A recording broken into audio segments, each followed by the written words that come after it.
Welcome all of you to my YouTube channel Saikat Study Centre. যারা রাজ্য ও কেন্দ্রীয় সরকারের বিভিন্ন পরীক্ষার প্রস্তুতি নিচ্ছ তাদের জন্য আমার চ্যানেলের ভিডিওগুলি খুবই গুরুত্বপূর্ণ হতে চলেছে। আশা করছি আমার চ্যানেলে আমি যে সমস্ত ভিডিও প্রতিদিন আপলোড করব সেখান থেকে তোমরা কিছু না কিছু নতুন বিষয় প্রতিদিন জানতে পারবে। তো চলো দেখে নিই যে আজকের প্রশ্নগুলি কী কী। প্রথম প্রশ্ন, আর্য শব্দটি বোঝায় একটি ভাষাগোষ্ঠীকে। কবে আর্যরা ভারতে আসে? আনুমানিক খ্রিস্টপূর্ব 1500 অব্দে। ঋগ বৈদিক যুগে সমাজ ছিল পিতৃতান্ত্রিক। অনুলোম বিবাহ উচ্চবর্ণের পাত্র ও নিম্নবর্ণের পাত্রীর বিবাহকে বলা হতো অনুলোম বিবাহ। প্রতিলোম বিবাহ কি? উচ্চবর্ণের পাত্রী ও নিম্নবর্ণের পাত্রের বিবাহকে বলা হতো প্রতিলোম বিবাহ। ঋগ্বেদে রাজাকে কি বলা হতো? গোপতি বলা হতো।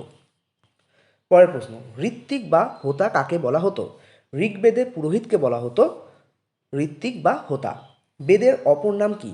একটা আমরা জানি শ্রুতি, আরেকটি হচ্ছে সংহিতা। সংহিতা বলার কারণ কি?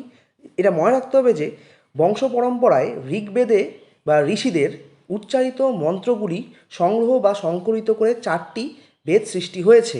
এই কারণে বেদকে বলা হয় সংহিতা। পরের প্রশ্ন, বৈদিক সাহিত্য কয় ভাগে বিভক্ত? 4 ভাগে। কি কি? সংহিতা, ব্রাহ্মণ, আরণ্যক, উপনিষদ। সংহিতা কটি ভাগে বিভক্ত? 4টি ভাগে বিভক্ত। কি কি? ঋগ্বেদ, সামবেদ, যজুর্বেদ, আরটি হচ্ছে অথর্ববেদ। পরের প্রশ্ন, সাম শব্দটির অর্থ কি? গান। উপনিষদ এর অর্থ কি? কারো সমীপে বসে থাকা। কারো সমীপে বসে থাকা। পরের প্রশ্ন হচ্ছে, নবীনতম উপনিষদ কোনটি? মুক্তিকা উপনিষদ। বৈদিক যুগের বর্ণভিত্তিক সমাজের অন্যতম বৈশিষ্ট্য কী? চতুরাশ্রম পালন। চতুরাশ্রম প্রথার উদ্ভব কেন হয়?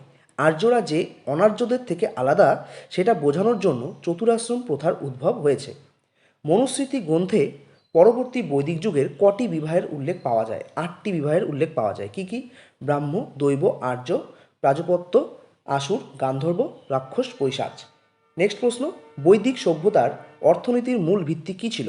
পশুপালন। পরের প্রশ্ন, ভারতীয় পুরাণের সংখ্যা কত? 18টি।